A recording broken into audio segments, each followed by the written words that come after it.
Coming up, Disney announces Josh D'Amaro as the next CEO. Universal Orlando officially announces Fast and the Furious Hollywood Drift coming to Universal Studios Florida. And we discuss our latest trip to Epic Universe and why we cannot recommend visiting the park anytime soon. All that and so much more. It's time to cue the mats. Buckle up, everyone. It's going to be a wild, long episode.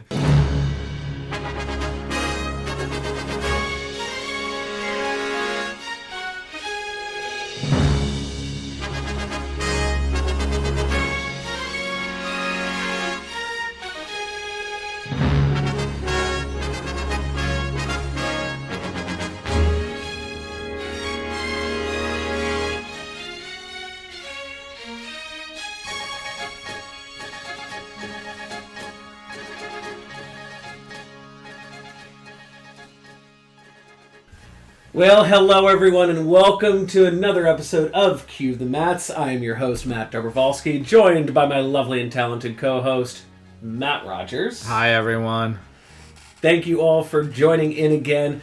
Holy moly, Mother of God, we have a lot to unpack, and probably because we haven't also really done a show in a couple of weeks, but more importantly, there's a lot. Yeah, but instead of rambling nonsense, now we actually have things to talk about. Exactly, yeah. We don't have to ramble on with nonsense this time. So Wait. You're starting it. You're starting to ramble. Oh, yes. Never mind. So, first news story that we have to talk about this week. Very, very important news story that broke yesterday. Josh D'Amaro is taking over the reins of the Walt Disney Company as Chief Executive Officer, formerly head of Disney Parks Experiences, and Dana Walden, who was the second frontrunner for the job, is going to be taking over a new role, Chief Creative Officer, as well as President of the Walt Disney Company. Is her position going to be an equal to Josh? So the way I interpreted this, they neglected to mention her as co-CEO, okay? She's not a co-CEO. Okay. But she is getting paid a little bit more than so what my Josh my thing is immediately first impressions of this. When did Disney truly thrive, not only with shareholders, but fans? It's when you had Disney and Roy working together. Michael and Frank. And if you look at the time between Disney and Roy and between Michael and Frank, it was kind of crap. And there wasn't a lot of direction. Right? Well, that was also kind of the dark times when, outside outside investors were going to try and take over the company. Right, but it was a scary time because there wasn't a team at the helm, right? So when you look at when Disney was really pleasing both shareholders and the public, it was when you had these teams at the helm, these equals, right? A chair and a co-chair. Like I said, between Roy and Disney and between Eisner and Wells, it was a really dark time for Disney. There were other factors, but it was still a really dark time. And then I think the consensus among fans is that since Eisner and Wells were no longer leading together, there hasn't quite been that energy within the company. I will say this. There was energy with the company all those years of Iger's first run, okay? When he started in 2005, he was picking up the paces from where Michael had kind of fallen apart to a point. Just running off the momentum. Right. Of the Eisner-Wells team. And I would say the period of 2010 from 2019, there was a lot of success right there. From the business perspective, because of all the acquisitions that Iger had brought in. Marvel, Lucasfilm, 20th Century Fox a little bit in that mix. Again, I'm the big vocal of I don't think Fox was the greatest acquisition that we've ever had for this company, other than a few assets of Fox. We are still kind of in the rear end of Chapek's run, and Iger having to fix that. There was a lot that messed up with that, which, to me, I think that is kind of almost tarnishing Iger's legacy a little bit. Wait. Everything that happened under Chapek was set in motion by DeMauro and Iger. He would just ended up being the fall guy. Everything parks-wise... Chapek had to be the fall guy. Yeah, Chapek... Because let's think back. But everything that happened while Chapek was CEO was set in motion from the company by Iger, for the park specifically, Josh DeMauro. Remember, too, Chapek was the one that brought in a lot of capital. I will never forget the 2017 D23 when he made announcement after announcement after announcement. That was putting a lot of capital in. Did a lot of those projects make it? No, thank you, COVID. Okay? But Chapek was thrown in February 25th, 2020. How do I know that date? Because that is my wedding day. He also solidified that everything going forward was going to be IP based and we were never going to have any theme park original attractions again. But also, too, when Chapek was just thrown in at the last minute like that, I think it was because Iger knew what was going to happen. Iger knew what was going to go on with COVID and everything. Yeah, he's not so stupid. He was trying to make sure that he didn't tarnish his legacy by throwing Chapek in and feeding him to the wolves that was going to be happening with all this. And then Iger came back in to be that salvation. Now we've got Josh, and I see what you were just talking about. Josh talked a lot about he's going to be very IP driven. Okay? Is that necessarily a bad thing? Yes, if we're not focusing on the originals. Okay? The fact is that you now have, too, a chief creative officer, Dana Walden. She's going to be at the helm of everything creative, while Josh is running the parks, too, to a point, but as well as the company as a whole. Okay? He's going to have to be responsible for all the day-to-day stuff, whereas him and Dana can work together for these upcoming projects. If they can come up with the next great original idea, I think they're going to move forward with that.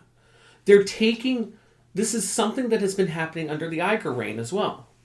IP is too easy to pass up. That's why we're making Toy Story 5. Okay? Because I get it. We hate it. But to the average Joe Schmo family out there, to say to a kid, hey, go to a theater and see the latest Toy Story movie, they're going to go see it. Are they going to like it? Who knows? But we'll still get their money. It's very interesting because, like,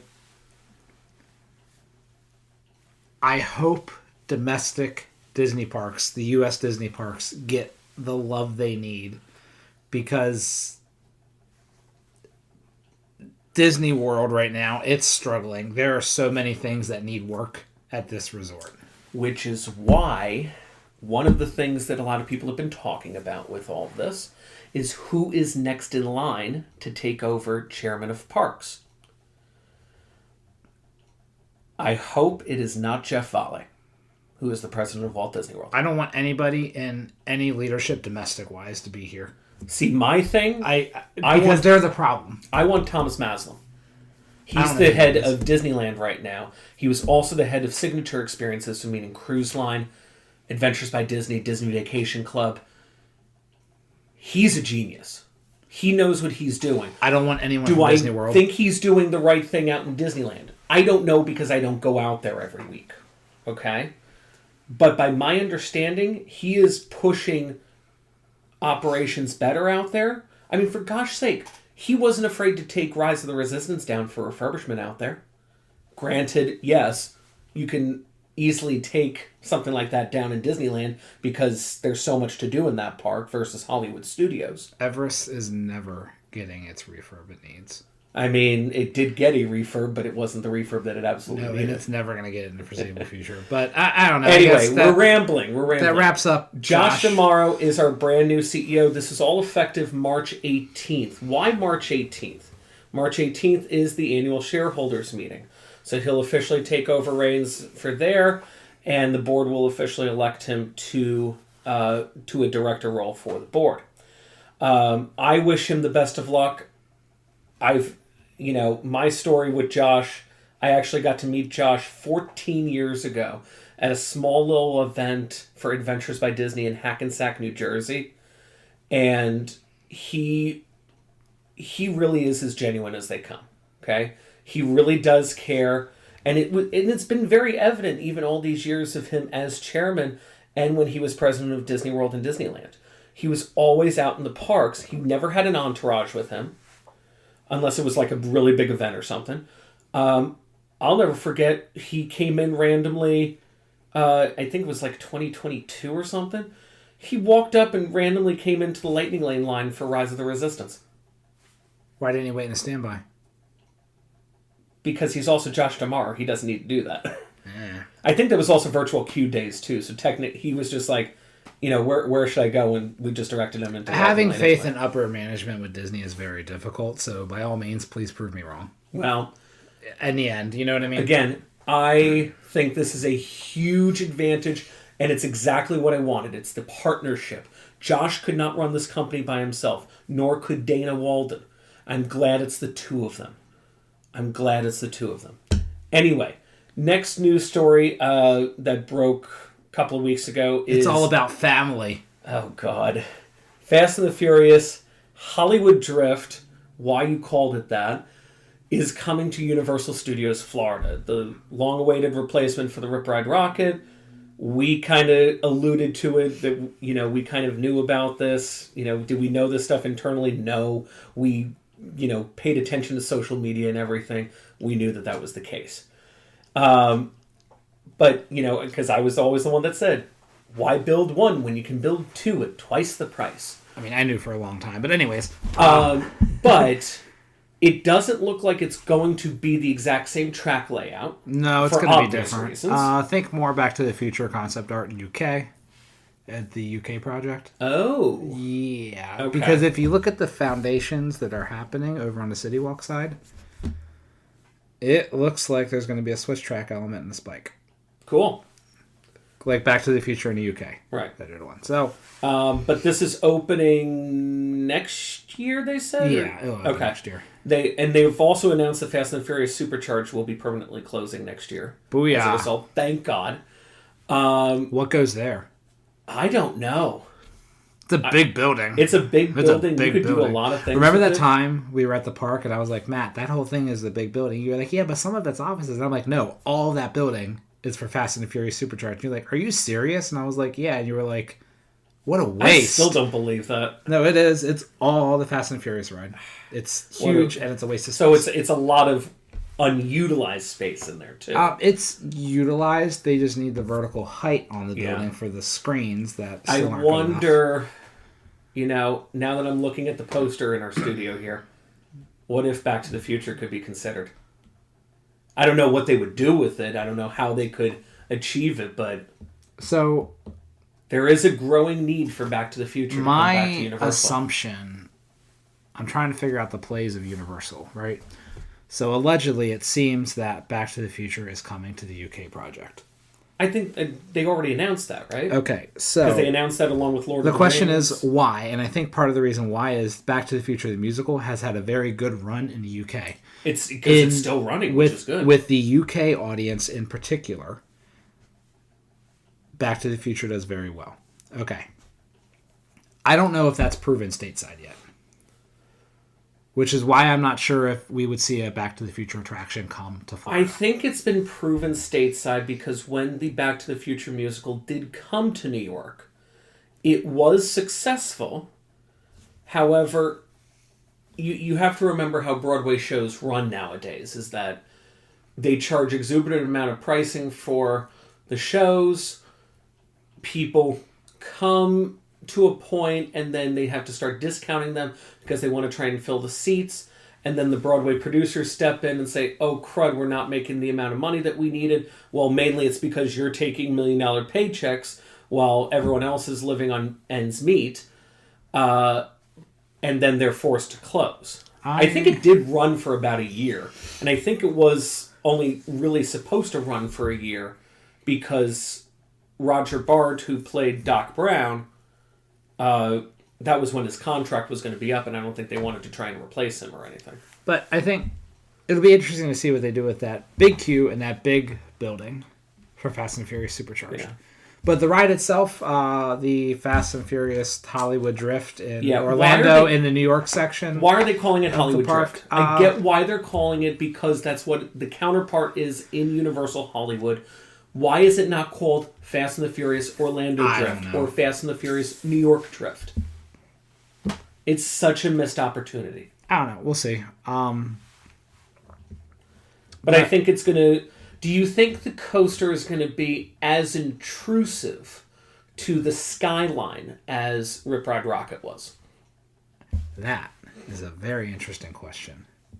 Because it appears, based on pictures you can see from onstage at Universal, the Q station building, whatever, the structure they're building for it, that's kind of all the way in the back by New York, right? Yeah. So I would assume a lot of the roller coaster stuff would be from there, down the alleyway between the sound stages, over to City Walk. So I think at the front of the park, it's going to make a statement like Rocket did. But maybe in the back of the park it won't. Maybe. I don't know. We'll have to wait and see when more of this coaster track starts going up. Anyway, that will do it for our news stories.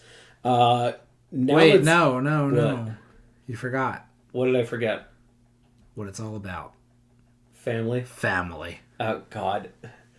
I hate the Fast and the Furious franchise. I really do. Anyway, moving on from our news stories, we have... Wait, hold on. Hold on. If there is a spike element where the train's going to go up and do the turn, like the drift turn, and then come back down, at the apex of that, Vin Diesel better scream, "Ride or die!" So let's move on, shall we? They cannot miss that opportunity. Oh, God, I hate this franchise so much. Why? Why does it have to be Fast and the Furious? Anyway, one quick little thing that I wanted to talk about before we get into our big topics. Last night and this morning, obviously, we're recording this on Wednesday, February 4th. The brand new premiere of The Muppet Show is now on Disney+. Got to watch it last night, courtesy of D23. Oh my freaking God, people, you need to watch this. This is The Muppets truly back. Seth Rogen is the executive producer on it. An amazing creative team that really brought this all together. Sabrina Carpenter is your guest host. And Maya Rudolph is also in it, very oddly. But it's the Muppets truly back to what they needed to be.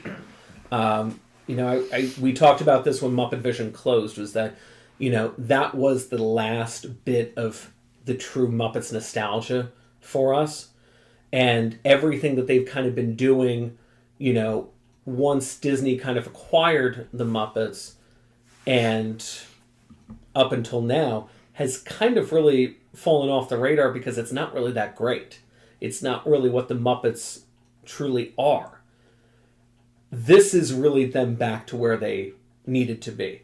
So I really hope that everyone out there, please give this a watch. This is, honestly, Jim is up in heaven smiling down at this.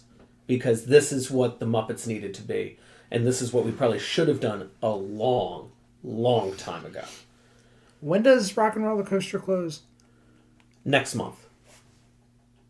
I think it's like March 14th or something. I need to go ride it.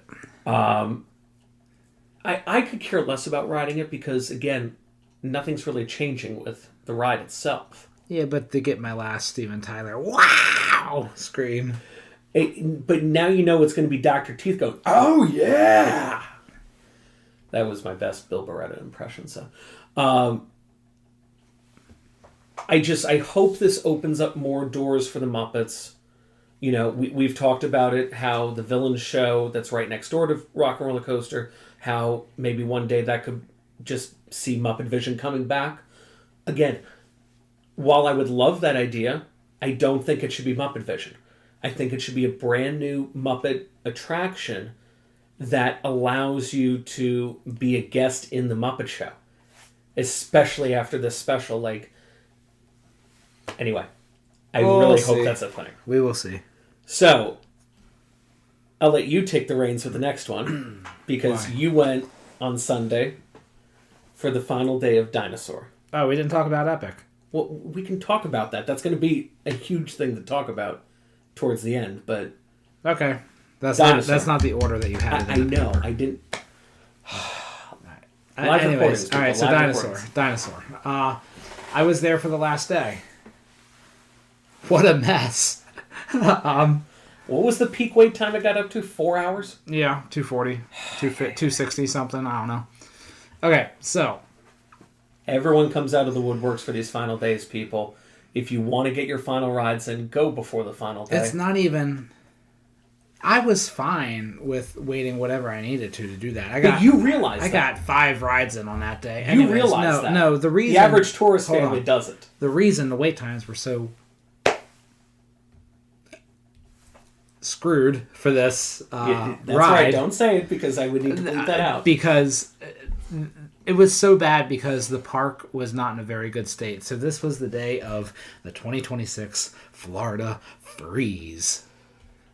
Yeah, it was bloody cold as all. Yeah, so there were some issues around the park. Festival of the Lion King and the Queue had a burst sprinkler pipe. Flight of Passage had a burst sprinkler pipe in it. So both of those were down for a period of time, a significant period of time for the first half of the day. Everest opened late. When it opened, it operated for an hour, then it went down again. Safaris, while that is a lightning lane attraction that can absorb recovery, everyone knows there's not really any animals to see when it's that cold out. Did you actually get to ride it? Safaris? We did safaris that day. Okay, so like no animals were probably out because they're No, trying to keep we warm. saw flamingos. Yeah, But that's like, perfect.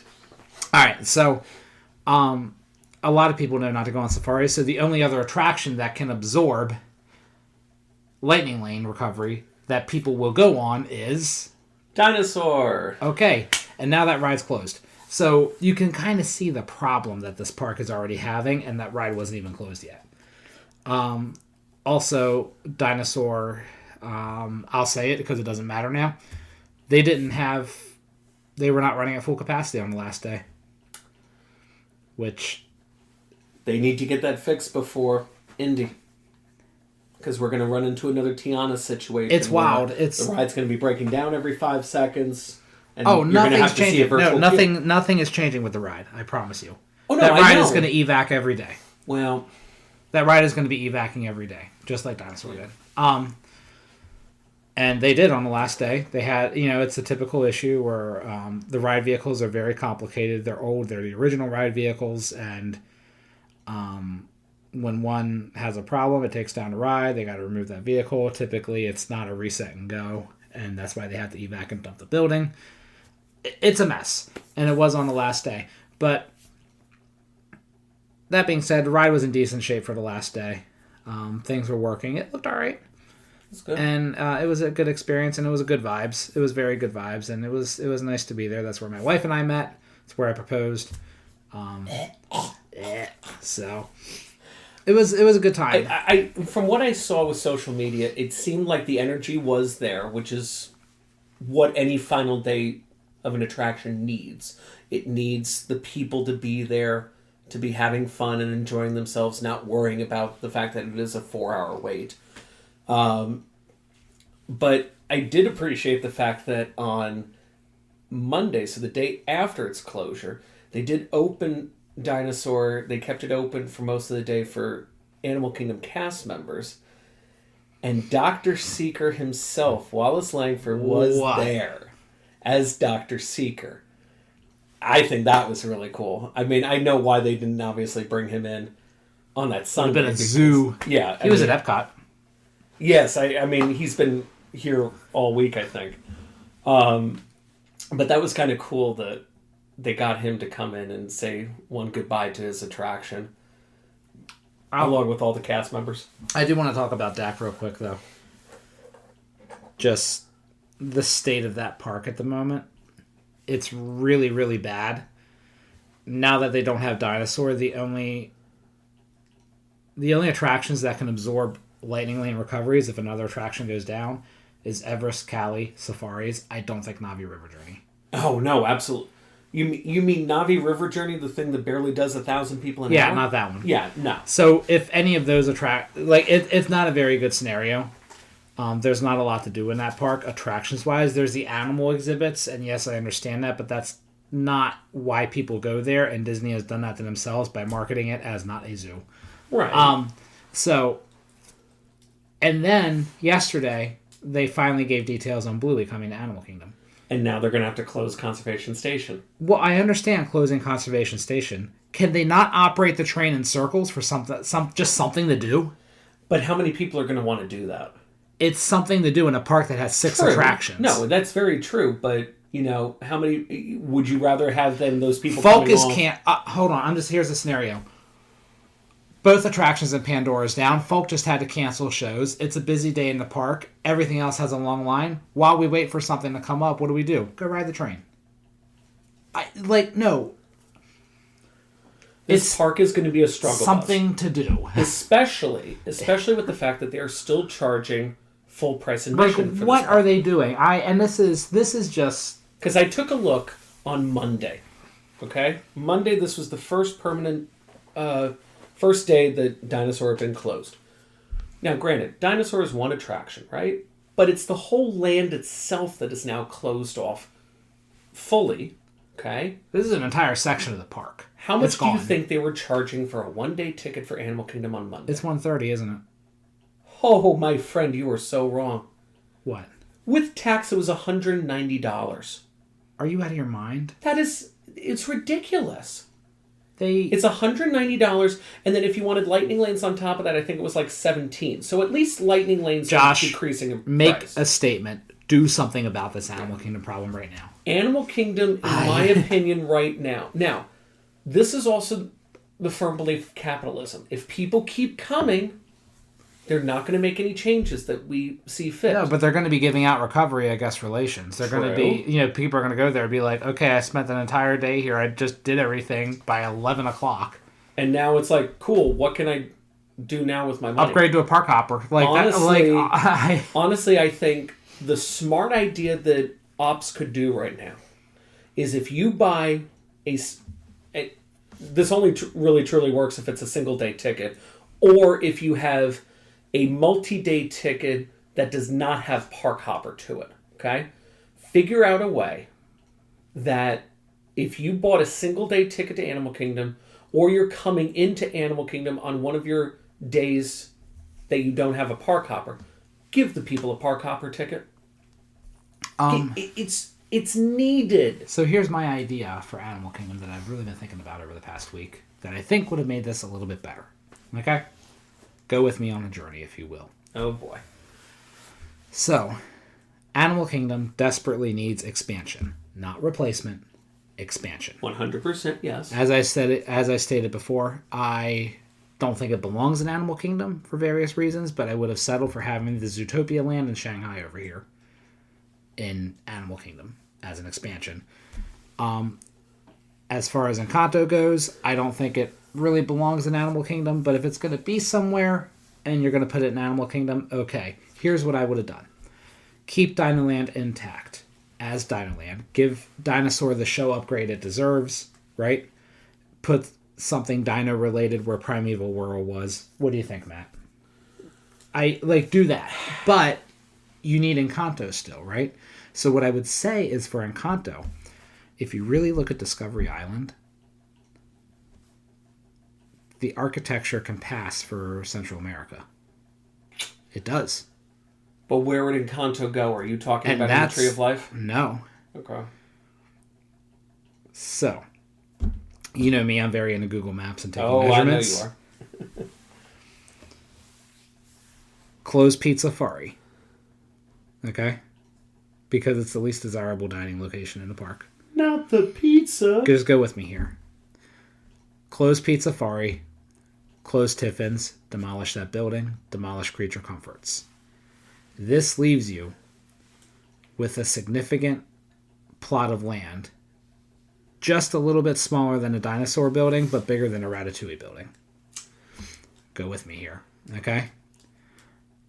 You have your big merchandise location on the right when you come in the deck, right? I forget what it's called, but it's the big box store. That's Island Mercantile? No, right? Island Mercantile's on the left. Oh, so you're talking Discovery Trading Company? That one. Okay, yeah. yes. Leave that as your main merchandise location. Island Mercantile has a lot of space behind it because there's actually a merchandise warehouse behind it. Okay? Convert that into your quick service replacement for Pizzafari. Okay? There's also space to add a sit-down restaurant next to it. There is. Okay? So you're essentially moving your quick service and your location across the street to open up this plot for this Encanto attraction. Intruding upon the flow of guests coming into... Nope. Existing pathways stay. And then I would say Creature Comforts, put it where the character meet and greet is, and move the character meet and greet somewhere else. A conservation station, maybe. I don't know. But hear me out. I think Encanto could have a very nice home on Discovery Island if you do some tweaking of infrastructure. And I think it would give Discovery Island a nice attraction, because Discovery Island's main attraction when the park opened, it was the Tree of Life, but you also had the boats. Okay? It's kind of missing something. So I think if you were able to finagle things a little bit and get a solid D-ticket attraction in there, themed to Encanto. And like I said, the space, if you get rid of Pizzafari Tiffin's, move that to the other side, and you get rid of Creature Comforts, it's bigger than Ratatouille's building. It's a little bit smaller than Dino's building. You could get a sizable attraction in there, right there. I think that would be my ideal expansion idea for DAC. Let me paint your perspective, though, okay? What if all of Discovery Island stayed, okay? What if Dinoland stayed, and then you put Tropical Americas into an unused plot of land right now? That's still expanding the footprint of the park, which is what that park desperately needs. I'm trying to be... that would be my dream, but I'm trying to also be realistic with the expansions and the replacements that the company's done so far. It's kind of a compromise, if you will. In the end, Tropical Americas technically will be an expansion effort. Indy will have the same capacity as Dinosaur. No questions asked there. But we are adding a carousel to a plot of land that was not getting utilized. Okay? And yes, we took out Triceratops Spin and Primeval Whirl. But those two attractions combined is probably still going to have a lower capacity than what Encanto will be. If I had to take a guess, this Encanto attraction could potentially be almost up to 2,000 people an hour. Do I know truly what the ride system is? No. But all signs are pointing to some sort of a dark ride-based attraction. Okay, so why couldn't we get all of that in addition to what we already had? Which is what the park needs. That's what I'm saying. What if you just ended up putting Tropical America's, I don't know, that big plot of land that's over there by Asia, between Asia and the conservation station, that has always been earmarked for expansion efforts for that park. You could have put Tropical America's over there. You could have put Encanto. You could have put Indiana Jones, whatever else you wanted to maybe do there. Because let's be real, the only reason why you're doing Indiana Jones for Dinosaur is that it's a cheap overlay. If you put Encanto over there in another attraction, and you kept Dinoland at the same time, that would have worked. And it's ridiculous, too, because Dinosaur pulled in the numbers. Dinosaur 100% pulled in the numbers. I think the biggest problem that they still had with Dinoland was once they got rid of Primeval World, they said, crud, this place is really a shell of its former self. My thing is, Dinosaur really pulled in the numbers. Dinosaur pulled in the numbers. But so why would you make it pull in higher numbers with an old busted ride system? It doesn't make any sense. Why couldn't they put a family-based attraction themed around dinosaurs? I'm looking at you, Ellen's Energy Adventure, right there where Primeval World was. And you could have kept Dinoland USA. I always said an easy fix for Primeval Whirl, because Primeval Whirl had to go. Well, 100%. I think an easy fix for it would have been to fit in with the theme until you could do something more long-term, 10 years down the road after you put expansions in. I think a trackless ride like Luigi's Rollickin' Roadsters themed to a dinosaur car trip. Like Dinosaur Road Trip or something. You know what I mean? Just like a cheap attraction to fit in with the theme. Just something to hold for like a decade while you expand other areas of the park. Yeah. And then then you circle back to Dinoland and you're saying, okay, what can we really do with Dinoland? That park is in need of C&D ticket attractions, just like Hollywood Studios is as well. Because all it is just a lot of e-ticket attractions, especially a lot that all have height requirements. Also, like the next day, Donald's Dino Institute patch was gone from his costume at his meet and greet. I mean, makes sense. No, like the coroner didn't even arrive yet. Well, did you realize that right at 8:00 when Dinosaur closed the that map night, was done. The digital map on the app changed. Yeah, and I'm surprised as we were walking out of the park, they didn't have a freaking wrecking ball tearing down the Styracosaurus head at the front entrance. Yeah. Like, and that's the other thing. What are they going to do with the entrance now? Because 2 out of the 3 things are gone. Like, they're not there. What? Oh, you're Beastly, talking about... Yeah, Beastly's not there. Oh, you're Dinosaurs talking about aren't the there. Animal Kingdom logo. The entrance of the park, like, and then you got the parking lot, which you have Dragon and Dinosaur. The fact that you still have... Oh, yeah, that's right. Dinosaur is one of the parking lot So we're going to names. see a parking lot redo and a front entrance redo. Maybe, yeah. We're definitely seeing a parking lot redo like they did at Epcot. Oh, God, why am I figuring it's going to just be called the Encanto lot or something? No, but like The it's gonna lot. be all new names. It's gonna be freaking Pandora. Yeah, we're gonna have Mirabelle, the Pandora lot, the Mirabelle lot, the Nick Wilde lot. Because it's got to be IP based. Oh yeah, 100%. It's always got to be IP based. Because remember they did that with Epcot. Yeah, no, this is exactly what they're gonna do with the parking lot. Yeah, because. Wow, Animal Kingdom is the last parking lot that isn't IP based. I'm going to say something drastic. Animal Kingdom's dead. Yeah. Wow. Animal Kingdom's dead. Well, but look, we talked about this when we got our final ride in together last week. I have zero desire to go to this park until next year. No, it looks worse than Studios was over at Paris. Right.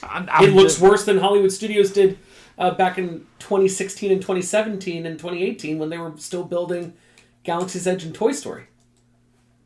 2016 it was okay because the movie ride was still there and you could still walk around backstage. Like, when did the movie ride close? That was 2017? Yeah. I don't know. Although I remember a final meal at Backlot Bistro. Or Studio Catering Company. I didn't go with you guys. No, you didn't. But Studio Catering Company in 2017. I went there for a last meal because I'd never been there and I just wanted to check it out. Garbage. Which one was that? It was the one behind Great Movie Ride across from where the studio tour was. Yes. Yeah, complete crap. Complete crap. Yeah, absolute crap in there. Anyway, moving on, 2 really big things that we're going to be kind of talking about. First off, before we get into the really big one about Epic Universe, I just got off of the Disney Dream about 2 weeks ago for just a quick 3-night that we ended up doing. We had some struggles. Oh no, what? On this cruise. Shit. The biggest thing was just... Not again. The lack of communication and common sense, I feel like, amongst the cast members on board. They're growing too fast. I think they are. I saw this on our last cruise. They're growing too fast. So instead of having cohesive teams, they're being fragmented. Yeah. And then you're not getting quality. They're growing too fast. Right. And this was probably just a couple of minuscule moments, though. Because overall, we still had the excuse is only good for so long. We had an amazing dining room team. Although I will say that food that was coming out of the kitchens was absolutely disgusting. Wow. Thanks. Okay. Yep. $39.35. But I said it twice earlier. You did? Yeah. Whoops. PG, y'all. Viewer discretion is advised on this. You did? I don't even remember. Anyway, I'll bleep that one out. I know I can do that one. I don't remember when you did it earlier. No, guys, I'm just frustrated. It's frustrating. So, watching such a good project just go to trash. Why is it that we were on the cruise for 3 nights, and look, we had Palo Brunch. Palo Brunch was amazing as per usual. I'm just talking main dining room specifically. The best thing I got was my entree on the final night, which was the Chateaubriand steak. I had the French onion soup. And what was wrong with the food before? It was like, what happened? I don't know. It's just the quality. The quality is decreasing because, I had scallops one night. They were okay. It's just nothing to write home about. But have you been on too many cruises? Maybe. Is that it? Is the novelty wearing off? Maybe. It's just, I'm expecting so much and then, I don't know. Maybe you should only go on 2 or 3 a year instead of 4 or 5. I already go on 2 or 3 a year. Okay, Maybe I'm just saying. But here was one of the things that really bothered me was I had a French onion soup. And when you picture French onion soup, Matt, you picture the cheese all over the top of it, right? Yeah. The amount of cheese that I had looked like the size of 2 quarters. It did not cover the whole entire bowl. Now, don't get me wrong. Guys, these are peak first world. But... Guys, we fully admit these are peak first world problems. Yeah. Oh, no, 100%. There's starving children in Africa. There are starving children in Africa that would have loved that French onion soup. But, again, the value that you are putting to this product, they have to be extremely cautious when they're wanting to do these sidesteps with this stuff. And we're talking about communication amongst cast members? Oh, no. So you know how you have the head server, right? The one that's supposed to be checking in on your table every night? Who was the one that we had on the Treasure? I don't know, but remember Ivan? Oh, God. Don't remind me about Ivan. Anyway, 3-night cruise.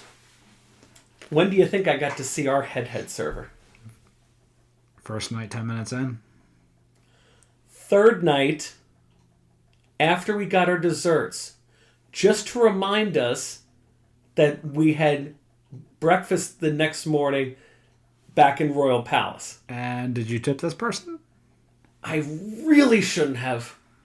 But amongst the 3 of us, he was only getting $11 for 3 nights. But I really shouldn't have tipped this man. Rule of thumb, because if you're tipping somebody, they should introduce themselves. So here was our entire interaction with him. Hey, folks, so don't forget we have breakfast here tomorrow morning at 6:45. I look him dead in the face and said, we're concierge. We're going to be up in the lounge. Okay. And then he walks away. That was your only interaction with him? That was our only interaction with him on the final night. On the final night! If you're going to get a tip, you need to introduce yourself. I really wish I had a little bit more dignity to be able to go up to my concierge team and say, hey, you know this guy that I'm supposed to be giving an $11 tip for amongst the 3 of us? Get rid of it. Get rid of it. I will say this. We had a great moment up in concierge for this. We didn't upgrade to concierge ahead of time. We upgraded when we got to the port. And that was kind of almost a little bit of a bloodbath to try and get those staterooms. But, God, 3 nights concierge, that was perfection. That was absolute perfection. Yes, it's a lot of money. Did they wipe your butt? Close to it. Pretty close to it, actually. Because, oh my gosh, like they were basically trying to pamper us every 5 seconds, which was amazing. Like, I also got very drunk on this cruise because every night when you're in the concierge lounge from 5 to 10 p.m., free alcohol. And it's a full bar, so they will make anything you want. Our best you should friend, go see somebody. Huh? You should go see I somebody. probably should, actually. I probably should. I had an amazing glass of wine every night, which was delicious. I had an old-fashioned that they made, which was delicious. Not to prove the point or anything. Our best friend was getting just basic tequila and orange juice, and it was delicious. Like,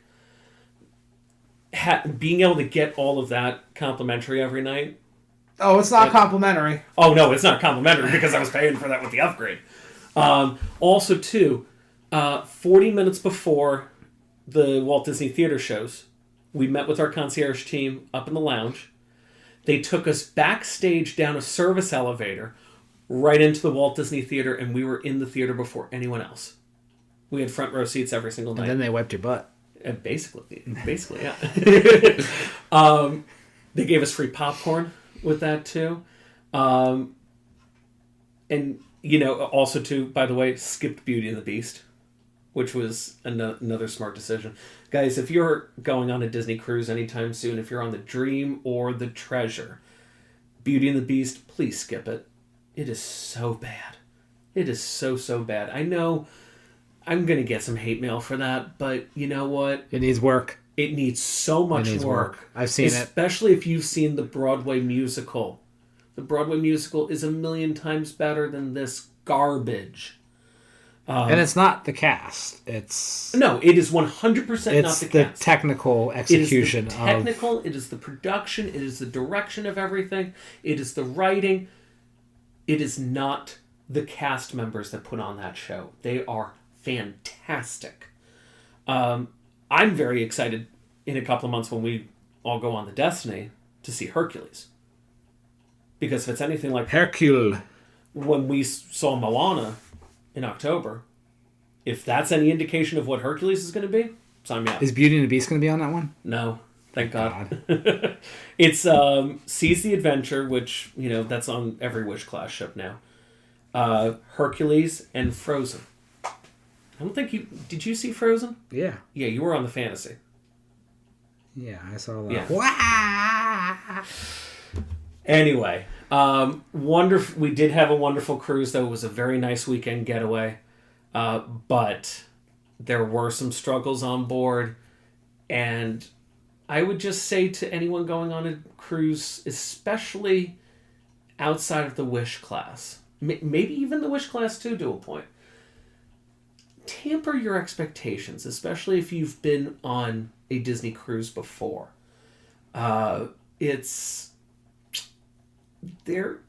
They really need a little bit of a refresh, I think, in the quality of service that they're providing. Interesting thing to keep an eye on. Yeah, it's a very interesting thing that I hope that it will not continue to be like this. Maybe, someone's going to have to step in and say, wait, what are we doing here? What are we doing? Let's try and make this better. So, anyway, moving on to our final topic, we went back to Epic Universe the other week. And we have a lot of thoughts about our day there. Remember when we said we didn't think we were going to see annual passes until later this year? Oh, we know why they're not going to have them now. Oh, I'm thinking it's going to be at 2 years until we see annual passes for this. That park is struggle busing horribly. Let's talk capacity-wise, okay?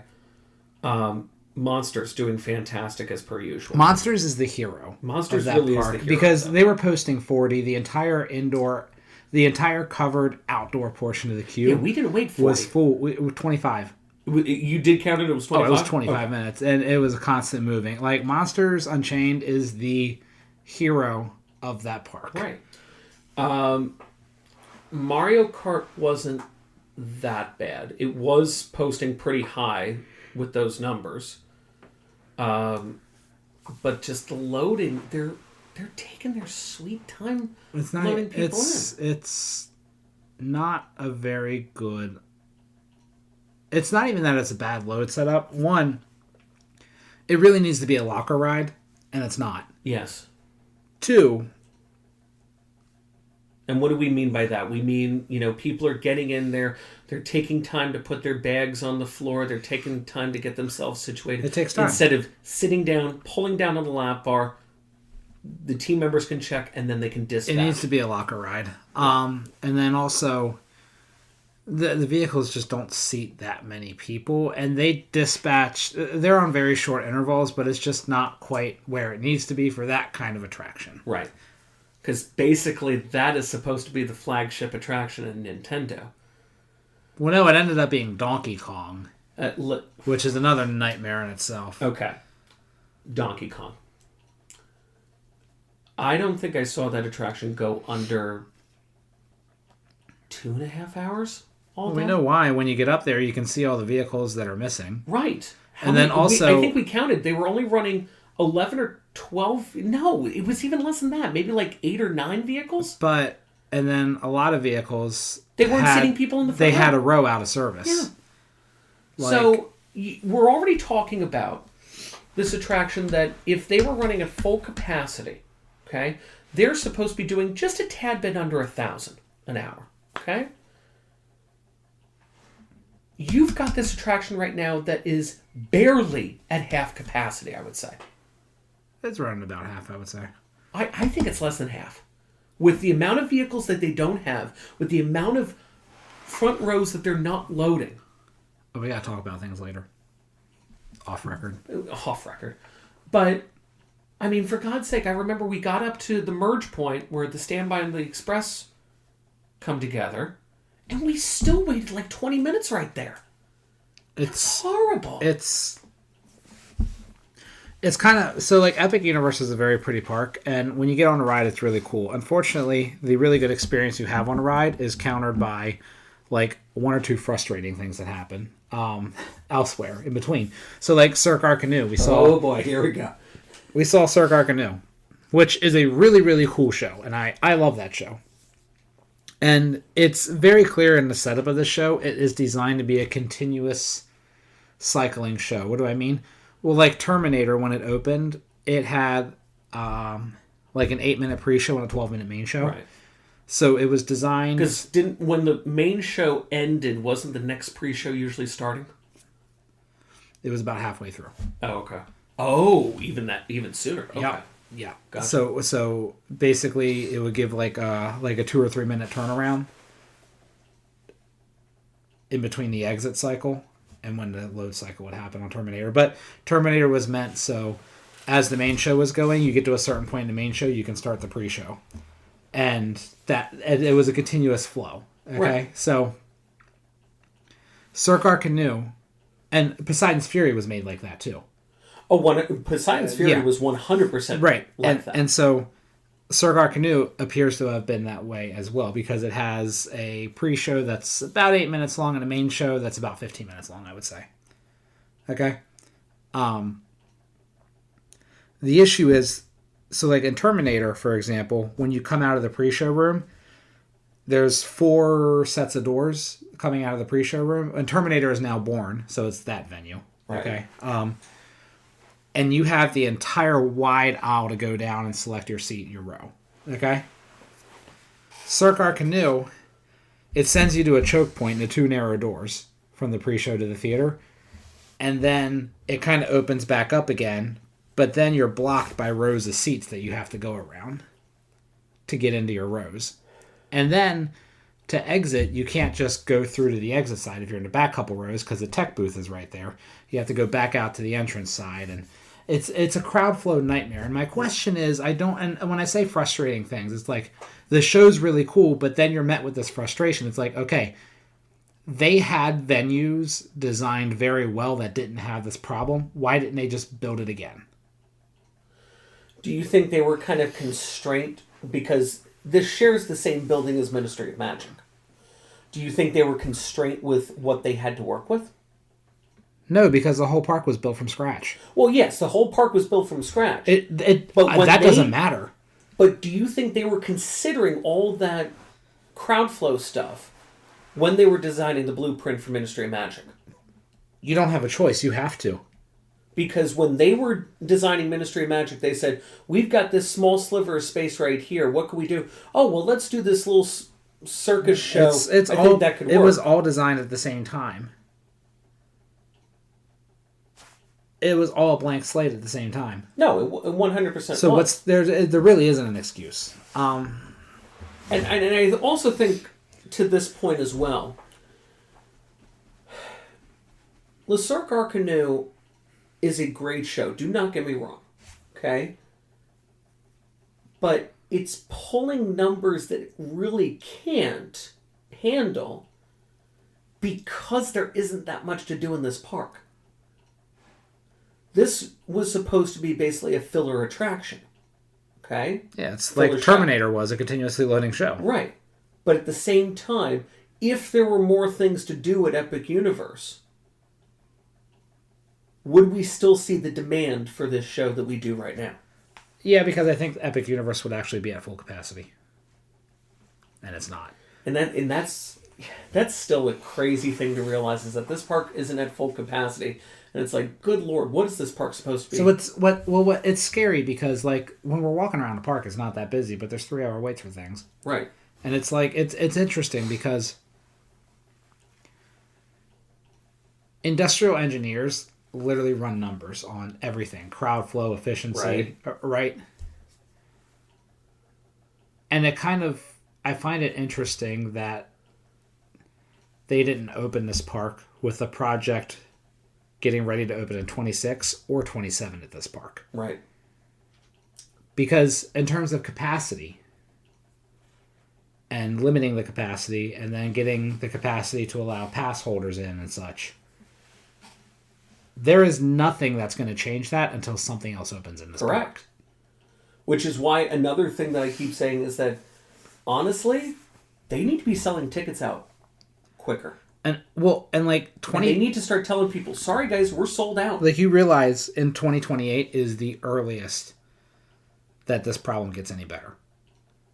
You say 2028, I say 2029. I'm just saying it's the earliest. And I mean, that's not...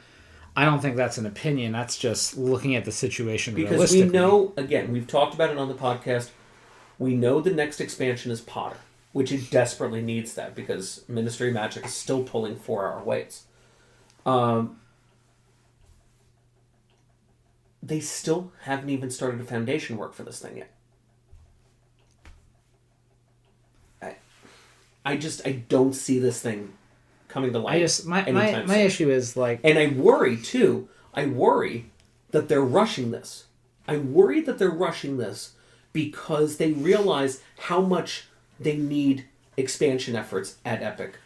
My thing is, okay, I can recommend going to Epic, and I definitely do. I don't. I'm sorry, I don't. I just can't tell you what kind of experience you're going to have there with any kind of confidence. You know? It might be good, it might be bad. I can tell you what kind of experience you would have at North Campus, Universal Studios Florida and Islands of Adventure. Yeah. You're going to be able to get most of everything done in a day. And if something's down, there's going to be other things that are open. They're not going to have long waits. I can tell you what kind of experience you're consistently going to have at North Campus. My problem I cannot on South Campus. My problem is this. I can't even recommend you going to Epic Universe with an Express Pass right now. Okay? I think you can. You can get everything done. Barely. But you will get everything done. Barely. You will get everything done. We had a friend in our group that was using the Assistance Pass. It's different than the Express. But we still had we went into the Express lines. Again, I don't mind waiting 2-3 hours when you're off doing something else. Yeah, but with that Express, you're not going to have a lag time to wait. You can just go. But what I'm talking about right here is because of the capacity issues that they were having on Ministry of Magic, and we can talk about that too. How long did we wait in that express line? About 45 minutes? That was awful. That was absolutely, positively awful. And I'm sorry, if you are spending, because they charged $250 a person for Express that day. $250 a person to still have to wait in almost an hour line for one attraction? And then how long did we end up waiting in Donkey Kong? About another 45 minutes to 60? My thing is... That is horrible. My thing is... I've done Express for Horror Nights before. The way they sell it, will it take the entire operating night almost to get everything done? Yes, but you will get everything done with Express.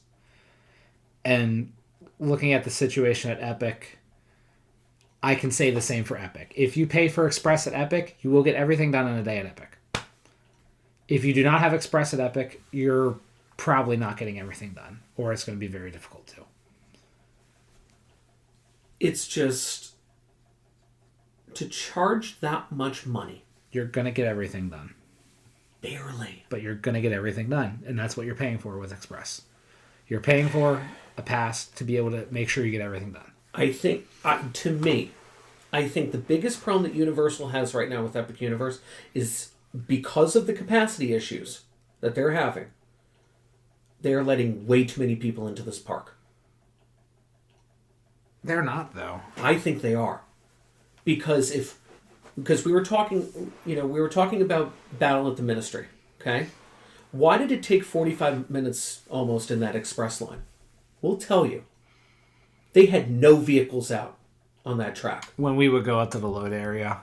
When we went up to the load area and we saw trains leaving the station, and it took almost a solid minute for them to come back into the station. Now, granted, they weren't the same vehicles, but that means you didn't have...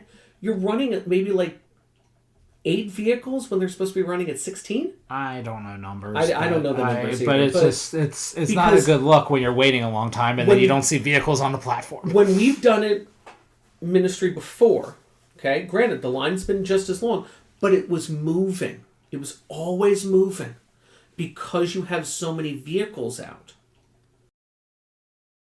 I mean, it's not a good look to be just sitting in the station waiting for a vehicle to come by. No, and I mean, it could have been other issues, like maybe there was somebody getting out slow, but if there is, in fact, not a lot of vehicles on the ride, then that is an issue. Also, too, based on the clientele that we were dealing with throughout the day at Epic, that wouldn't also shock me either. Tour group season. Oh, my God. To the point where, look, Ministry was posting 4 hours. 4 hours for the wait time. Don't you dare be pushing them to move your line when you know what the wait was that you got into. You chose to wait 4 hours in the line. Nobody is forcing you to wait 4 hours in the line. You sound like a prosperity preacher. I really do. I really do sound like that. Nobody is forcing you to wait 4 hours in the line. Okay? And then to be screaming your little... I caught myself there. To scream your little heads off like a bunch of animals in the tiniest room in that line.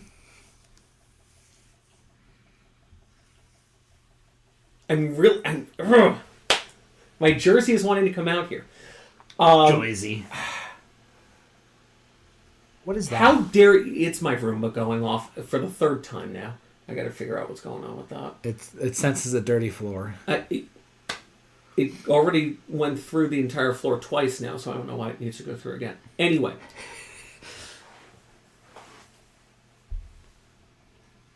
Stop doing this kind of nonsense and shenanigans, okay? Stop thinking that you are the only ones in the line that are dealing with this, okay? You chose to wait 4 hours, you can wait 4 hours. Don't be hooping and hollering because they're moving the line and thinking, oh, no one else can hear me while I'm shouting my head off. By the way, somebody else I know is at Epic right now. 2nd day. This frustrates me beyond belief in the theme park industry. Okay? You know what you are getting into when you do these wait times. Okay? If you don't want to wait that long and you think it's going to be a problem waiting that long in line, then don't do it. All right, enough of the prosperity preaching. Sorry. I'm just... Like I said, I can tell you what kind of day you're going to have consistently at Universal Studios Florida, at Islands of Adventure. I cannot begin to assume what kind of day you're going to have at Epic, unfortunately. Right. It could be really good. It could be really bad. Stardust was also a problem child, too, because they were only running the one side the entire day. Yeah, I don't know why. We why. also think that was because of the cold weather and the high winds and everything. But remember last week or whatever, they valleyed both sides. Right, they did valley on both sides, if you didn't read that story. I can tell you from my experience in ops working on roller coasters, that sucks to deal with. Yeah. But I will say, me and the wife were over there at Epic Universe 2 weeks prior as well. And Stardust was running 3 trains on both sides at the same time. That wait time never peaked over 25 minutes all day long. That's impressive. So that's another thing. If Stardust can be running better capacity, along with the high capacity of Monsters, and let's get Ministry up to its full potential, as well as Donkey Kong and even Hiccups, too. Hiccups wasn't too bad when we were over there, right? No. They were running pretty much flawlessly. They ran 5. Which, again, that was fantastic. But if we can achieve that with Epic Universe, then those wait times will decrease, and then perhaps I will tell you then to visit. Now, the other interesting thing is, like I suspected earlier, a long time ago, when Epic first opened, this is a very exciting time for Universal because there's a new standard. Epic is the new standard in terms of looks, in terms of what kind of experience an attraction can deliver, right? Right. We're going to see that next year with Fast and Furious Hollywood Drift. We're going to see that with whatever they're doing to Lost Continent. We've already seen it with the DreamWorks area. True. Right? The DreamWorks is kind of what we can expect from the Kids Resort going into Texas. It's just going to be on a bigger scale. So it's kind of exciting to see, okay, this is Universal's new standard of experience, right? Like what Isle of Berk is, what Nintendo is, what the lands themselves are. This is the level that they're going for, and it's going to be exciting to see, them go into Lost Continent, redevelop that. Areas of Studios, redevelop that. I am still very, very excited for that. Oh, no. I am a preacher of Epic Universe. This is the greatest theme park in North America. Well, when it's pretty ready. Yeah. When it's fully realized. Coming off of Battle at the Ministry, I still think that is the greatest theme park attraction I've ever ridden. When it's fully done. There were still a lot of effects that we're working on there. The animatronics still look like crap. Yes, they do. No. The projected faces on Harry, Ron, and Dolores. Oh, you're talking about the projected faces. Yes. I'm talking about the movements of the figures. No, I'm not talking about the Death Eaters. Those Death Eaters are amazing animatronics. But there's still a lot of effects that still need to be working in there. Okay? I think, this is what I think as far as the projected faces go on those figures. I think it's going to take a little bit.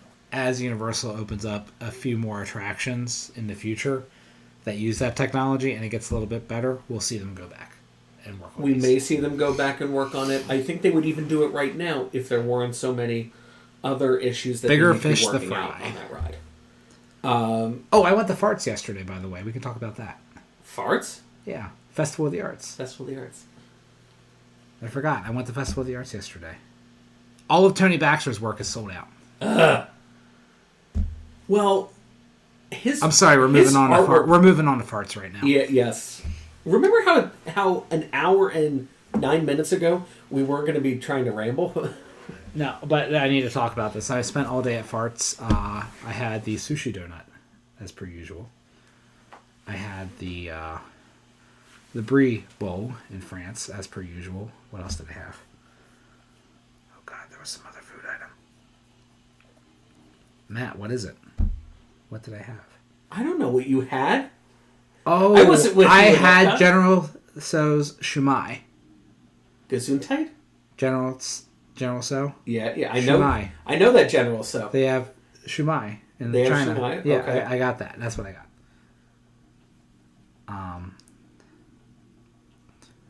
And it's the usual. It's pretty good. I looked at Italy, walked by, because the Italy booth sucks as per usual. Oh yeah. There's just nothing good about Italy booth. I had some alcohols too. I had some alcohols. I went into the Rose and Crown, the pub, and I had the Velvet. Again, that's the Roomba. I had the Velvet Guinness thing. It's like a mix of two beers. So I had that. I had... What else was it?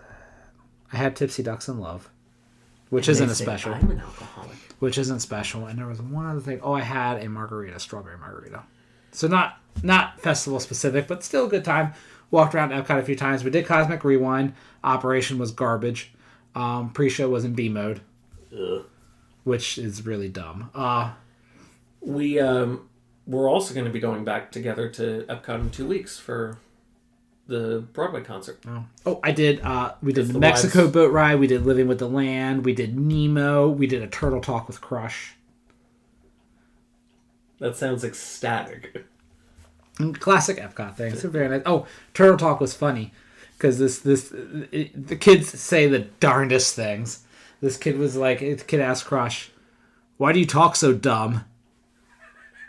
Wow. And he was like, Kids say the "Because they got darndest things, I think kids say the a lot stupidest of things." practice, dude." And then the other kid was like, "How do you keep track of all your kids' names?" He's like, "Because I named them all, dude." They were struggling. They didn't want over to the parents. Kids say the stupidest things. Why do you talk so dumb? But yeah, we'll be back to Epcot in 2 weeks because we will be taking the wives to see the Broadway concert series with Susan Egan. I don't even know what I'm doing tomorrow. So, Well, you guys make the plans. I'll surprise! That's what you're doing in 2 go. weeks. You guys make the plans. I'll go. What else happened yesterday? Nothing. We have a new CEO. Whatever. Anyway, a little over an hour and 12 minutes. So I mean, you know. it's a. All right, enough we yakking. told you all it was a long one. so. Enough yakking. Anyway, guys, thank you again for listening. Hopefully we'll be back next week. I don't know. I don't know. You know, it's so hard with our schedules right now. We'll be trying to do the podcast whenever we can. And, you know, I'm glad that we can do it at this point when... If we do less frequent but more content. Yeah. Let us know. Let us know what you guys think of anything. So, anyway, thank you all for listening. We'll be back with you again next time as we cue the mats. Bye, everyone.